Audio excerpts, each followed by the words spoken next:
So some weeks it's hard to pick what you're going to preach on as a preacher because you sit there going, oh my goodness, with the text. And then other weeks it's really hard to figure out what to preach on because you would like to preach on all three of them, but you guys would totally rebel on me if I tried to give you 3 sermons. So I had to pick one. So I picked my favorite, which is the Beatitudes. But I have a weird relationship with the Beatitudes because I love praying over it. I love reading it. I love studying it. I love hearing it. But generally, I've not liked sermons on it. And the reason I've generally not liked sermons about the Beatitudes is that it is this amazingly in-your-face confrontation with the entire culture Jesus lives in, but a lot of preachers try to make it about a time far away, a place far away, some ideal, something warm and fuzzy and almost Dr. Seuss-like, when it is absolutely, basically the opposite. Because it's not about some future far, far away or reward that God's going to give you in heaven. That's not the main gist. It's about how the world really works versus how the world thinks the world works. Let me explain. To understand how, in your face, the Beatitudes would have been in its time, you've got to understand the mindset of Rome, the mindset of the average Roman citizen, okay? It's very different than our mindset. It's very different than how we look at things. And the best way to explain that is to give you a true historical story, okay?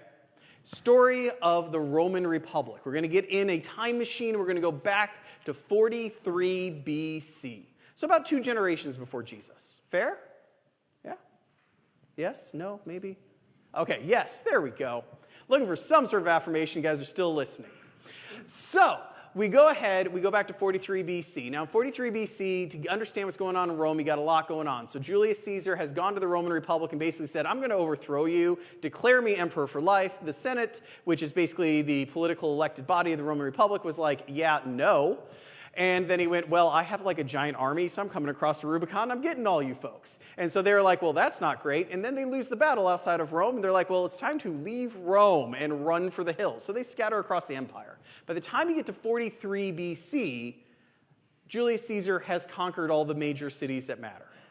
He's either captured or killed a number of the senators. A few of them are still scattered around, resisting here or there, sort of on the outskirts.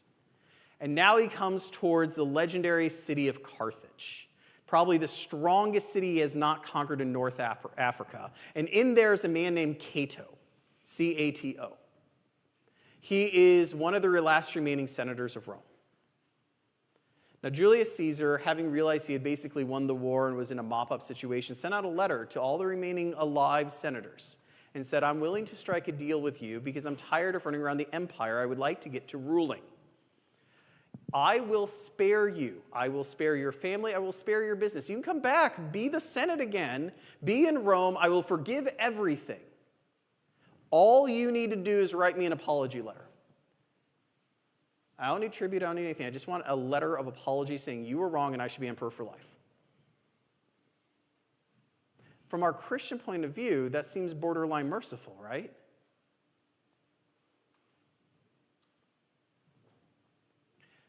He defeats Cato's small army. He starts marching towards where Cato is, sends him a letter saying, I'm 3 days out. You have 3 days to make your decision. All you got to do is send me an apology letter, and you don't have to die. Cato takes his own life rather than write the apology letter. We look at that and say, that's foolish, that's insane, that's awful. And it is. In the minds of the Romans, and this is how they viewed the world so differently than us, they thought, brilliant. Because for them, admitting you're wrong, admitting you were defeated, admitting anything you didn't want to, was worse than death, literally. And so Rome proclaimed him for years to come. You even find institutes name themselves after him these days. See, Rome believed that any form of defeat was worse than death, because that's how empire thinks. Empire is always black and white, justice at all costs. Eye for an eye, ear for an ear.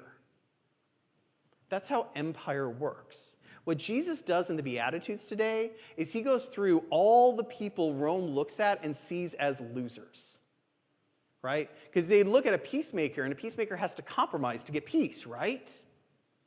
Therefore, a peacemaker in the mind of Rome loses and is defeated. Someone who is merciful loses or is defeated, because they should stick it to the other guy, not be merciful, right? In the mind of Rome, these are all not just bad qualities, these are vices in the mind of Rome. But Jesus reminds us that as Christians, peacemaking is a virtue. Mercy is a virtue. All these things are virtuous. But it's not just an ideal, not just a concept, not just a future world. He is giving us real advice in the real day that really works. He's actually telling us how the world he created actually works versus how empire wants us to think it works. Let me explain. We're going to go on another history journey. Because a lot of you are probably thinking, like, seriously, mercy? And if you're a good historian, you're going to be like, yeah, that worked for Chamberlain real well.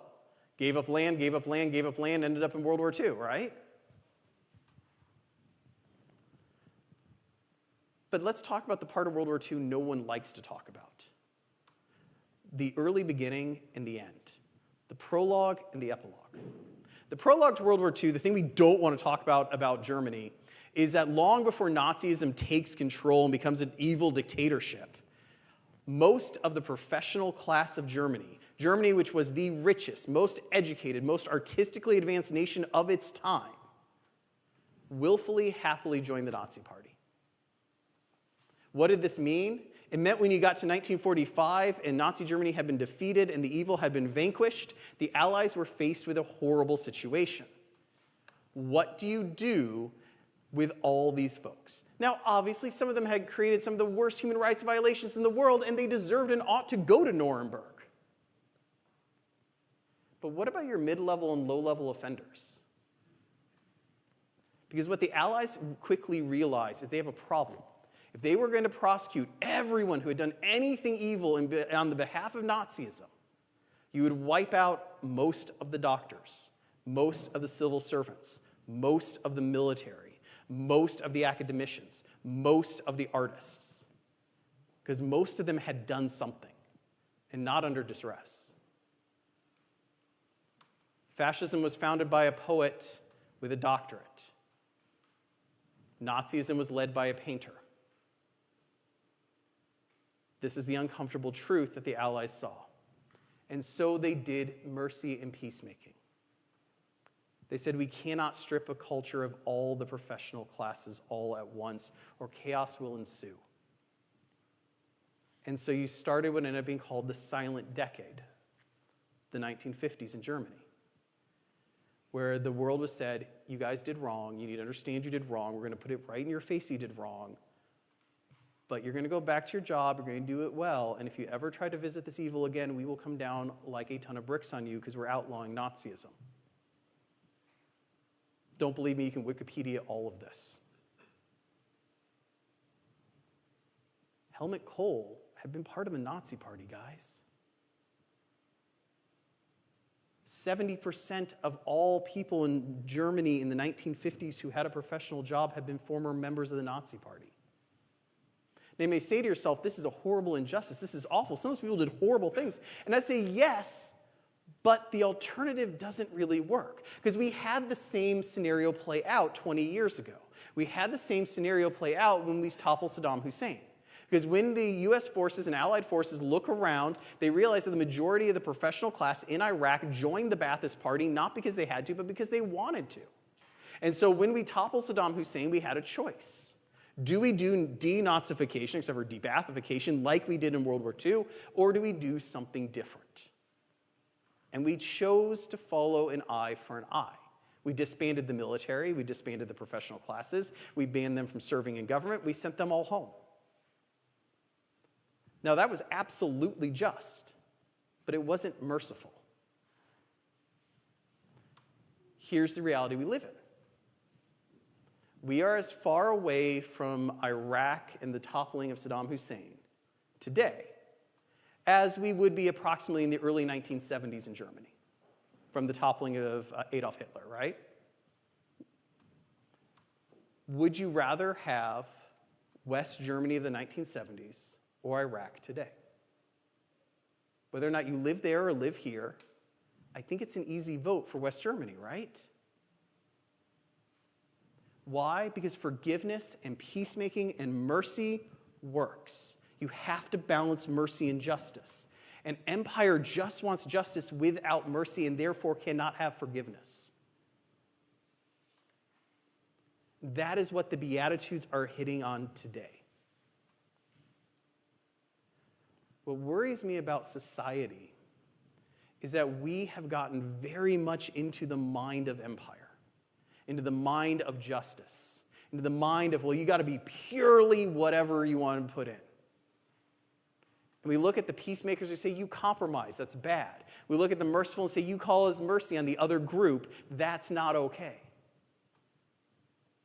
We want justice, an eye for an eye.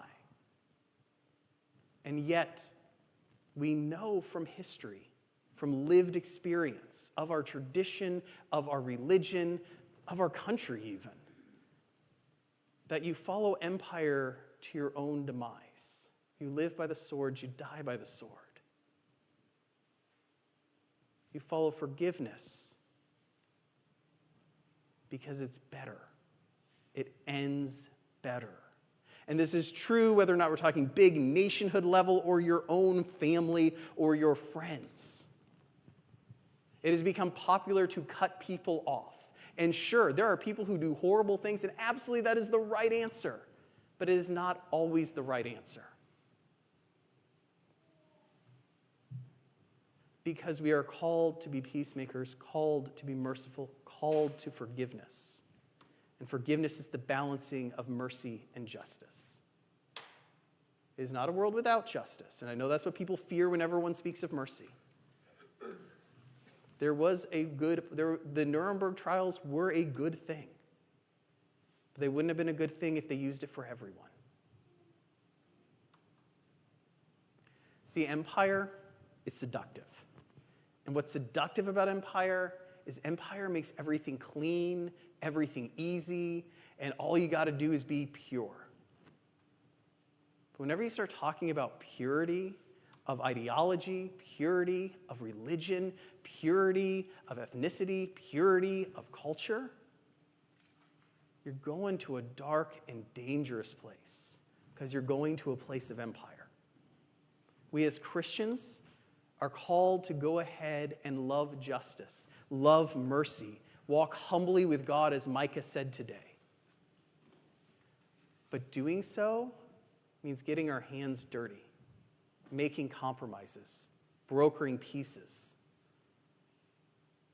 doing a lot of things that even in hindsight, well declared right, seem awfully impure. So take some time in your prayer life this week and ask yourself how you interact with your friends, how you interact with your family, how you interact in your politics, how you interact with your God, how you interact in your religion, whatever levels you choose. Have you fallen for the seductive call of purity, or are you following the Christian call into a messy, hard, but ultimately better world? Amen.